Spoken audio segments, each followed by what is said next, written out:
feedback really is the ability of people to have ultimate sovereignty over their lives.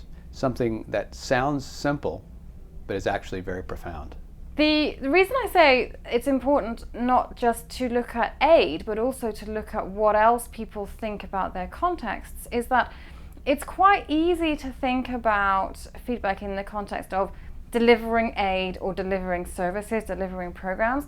Lots of people in less developed countries are perfectly well aware that a lot of the influences and constraints on their lives aren't solved by aid or programs. Those are only one tool in the box. So for example, we know that 4 times as much money comes out of less developed countries through illicit financial flows as goes into them through aid. 4 times as much. And often people on the ground know that.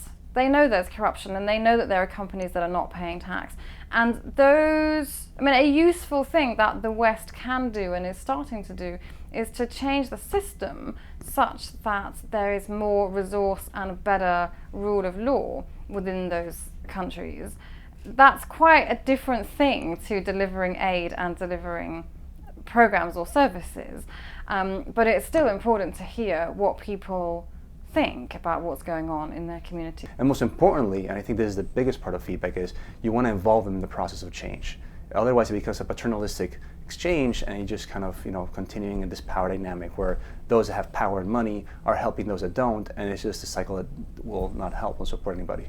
It's a really good question. I think it's a kind of radical proposition at its core, because the even bigger question is, am I the right person? Are we the right community? These people who are here, who are wonderfully smart, good-hearted, right-minded people, are we the right people to be able to even ask, what can we give you? What do you need? And so there's a part of the feedback agenda, if you will. It's a horribly jargonistic way of stating things, but can include that really sort of existential question about, should we even have the power to ask these questions? And so there's that. I think actually asking that, and at least having that be a part of our process of reflection, is a huge place to start.